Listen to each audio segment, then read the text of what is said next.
సామరస్యాన్ని పాటించడమే మహాత్మా గాంధీకి నిజమైన నివాళి అని మాజీ మంత్రి డొక్కా మాణిక్యవరప్రసాద్ అన్నారు. గాంధీజీ 78వ వర్ధంతి సందర్భంగా జనచైతన్య వేదిక ఆధ్వర్యంలో నిర్వహించిన గాంధీజీ సందేశం తోడి సమకాలీన భారత్ అనే చర్చాగోష్ఠిలో ఆయన ముఖ్య అతిథిగా పాల్గొన్నారు. లౌకికవాదం అంటే దేవుణ్ణి వ్యతిరేకించడం కాదని, మతాల మధ్య సామరస్యాన్ని పెంపొందిస్తూ మతరహిత పాలన కొనసాగించడమే అసలైన లౌకికత అని డొక్కా స్పష్టం చేశారు. బుద్ధుని తర్వాత ప్రపంచాన్ని అంతగా ప్రభావితం చేసిన మహానీయుడు గాంధీజీ అని, అహింస అనే ఆయుధాన్ని ప్రపంచానికి అందించిన యుగ పురుషుడిగా కొనియాడారు. ఈ చర్చాగోష్ఠిలో పలువురు మేధావులు, సామాజిక నేతలు గాంధీజీ ఆశయాలు, గాంధేయవాదం నేటి సమాజానికి ఎంత అవసరమో వివరించారు. ఈ సందర్భంగా లౌకిక భారతం కోసం గాంధీ అనే పుస్తకాన్ని కూడా ఆవిష్కరించారు. మన ఇతిహాసాల్లో ఉన్నటువంటి సర్వధర్మ సమభావన అనేది ఆయన యొక్క ఆలోచనగా జీవించాడు ఆయన. అందుకని ఆయన ఆలోచన ఇప్పుడు చాలా అవసరం.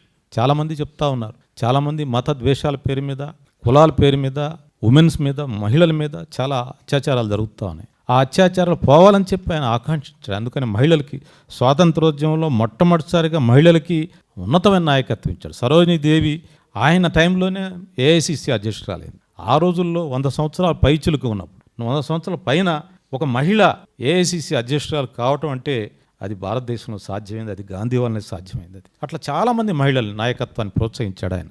అందువల్ల ఇప్పుడు మహిళా బిల్లు వచ్చినా, ఇప్పుడు మహిళలు ఇంత అభివృద్ధి చెందిన దానికి పునాది వేసిన వ్యక్తి మహాత్మా గాంధీ. దళితుల యొక్క సమస్యలను ఆయన చాలా తీవ్రంగా కలిచివేశాయని. ఒక మతంలో పుట్టి ఒకే దేశంలో ఉంటూ ఒకళ్ళని తక్కువ జాతిగా చూడటం ఏంటి, నీ గుళ్ళోకి రావద్దు అంటేంటి, ఏ శాస్త్రం చెప్పింది చెప్పండి, ఈ దళితులను అస్పృశ్యులుగా చూడమని ఏ శాస్త్రం చెప్పింది చెప్పండి అని చెప్పి శాస్త్రాలు మొత్తం పండితుల ముందు పెట్టాడు ఆయన. మనకున్న అన్ని సిద్ధాంతాలని, అన్ని ఆచరణ, అన్ని వేదాలు, ఉపనిషత్తులు, ఉద్గ్రంథాలు మొత్తాన్ని అందరి ముందు పెట్టాడు.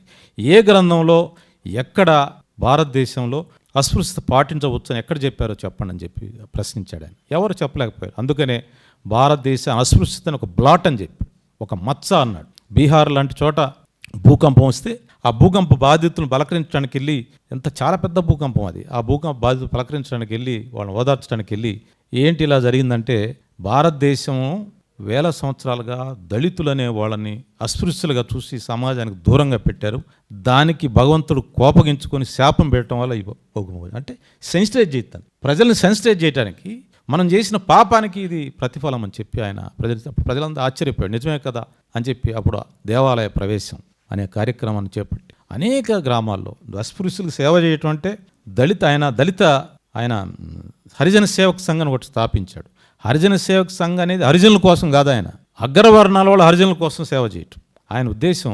హరిజన సేవక సంఘం చాలామంది అనుకుంటారు అది ఒక దళిత సంఘం అనుకుంటారు.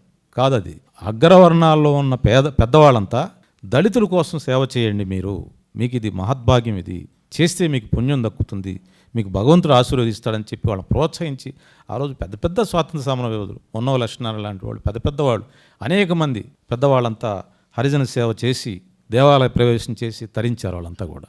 అందువల్ల సమాజాన్ని ఇంటిగ్రేట్ చేయడం కోసం ఆయన కులాలని, మతాలకు అతీతంగా ఆయన ప్రయత్నం చేసేవాడు. లౌకిక భావన అంటే అది మతరహితం కాదు. అది చాలామంది ఈ 70 సంవత్సరాలు భారతదేశంలో జరిగిన ఒక అపవాదం ఏంటంటే, సెక్యులరిజం అంటే రిలీజియన్ ఇర్రిలీజియస్ కాదు, ఎవరు రిలీజియన్లో వాళ్ళు ఉండి సమన్వయంగా ఉండటం, సామరస్యంతో ఉండటం. ఆ సామరస్యాన్ని విస్మరించి లౌకికవాదం అంటే అది యాంటీ రిలీజియన్ అనే ఒక దృక్పథం ప్రచారం అయిపోయింది.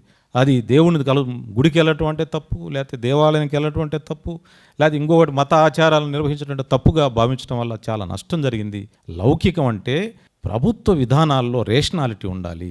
1905, 1918 ఆ ప్రాంతాల వరకు, 17 ఆ ప్రాంతాల వరకు అతివాదులు మనందరికి లాలా లజపతి రాయ్, బిపిన్ చంద్ర పాల్, బాల్ గంగాధర్ వీళ్ళు 4 అడుగులు ముందుకేశారు. మొట్టమొదటిసారిగా బాల్ గంగాధర్ తిలక్ స్వరాజ్యం నా జన్మ హక్కు, దాన్ని పొంది తీరాలి. కొన్ని బెంగాల్ విభజన ఫలితంగా కొన్ని ప్రజా ఉద్యమాలు నిర్వహించారు. కానీ భారత జాతీయోద్యమం ఒక ప్రజా ఉద్యమంగా మలసపట్టడం అనేది గాంధీ గారి వల్ల అయింది. మహాత్మా గాంధీ దక్షిణాఫ్రికా నుంచి వచ్చాక ఇక్కడ కొన్ని ఉద్యమాలు చేశాడు, నీలిమందు రైతుల కోసం, అలాగే బార్డోలీ సత్యాగ్రహం, ఇవన్నీ కూడా. అది అయ్యాక మొదటి అవకాశం 1920లో సహాయ నిరాకరణ ఉద్యమం జరిగింది. 20లో సహాయ నిరాకరణ ఉద్యమం, 30లో ఉప్పు సత్యాగ్రహం, 42లో క్విట్ ఇండియా ఉద్యమం, ఇంకా ఇతర ఉద్యమాలు కొన్ని చేసిన.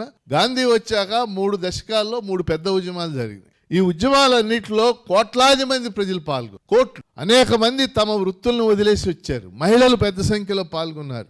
ఆస్తులు జాతీయోద్యమం జాతి కోసం దానం చేశారు. సహాయ నిరాకరణ ఉద్యమంలో భాగంగా అనేక మంది కళాశాలలు, పాఠశాలలు, ఇప్పుడు మనకు శారదా నికేతనం అలా స్థాపించబడినటువంటి సంస్థ. అంటే నా పాయింట్ ఇక్కడ, గాంధీ జాతీయోద్యమాన్ని ఒక ప్రజా ఉద్యమం, మాస్ మూమెంట్గా మార్చిన ఘనత ఆయనకి దక్కింది. దానికి అనేక పరిమితులు, విమర్శలు ఇవన్నీ ఉన్నాయి. నేను క్లాసుల్లో మామూలు చెప్తే, ఎందుకు చౌరీ చౌరా సంఘటన జరగగానే ఆ ఉద్యమాన్ని ఎందుకు ఆపేశాడు, ఆపేయాల్సిన అవసరం ఉందా, లేదా రౌండ్ టేబుల్ కాన్ఫరెన్స్లకు వెళ్ళినప్పుడు ఏం మాట్లాడాడు, ఇవన్నీ చాలా చర్చలు ఉన్నాయి. ఏ ఉద్యమంలో అయినా ఇలాంటి పరిమితులు, చర్చలు చాలా ఉంటాయి మన అందరికీ.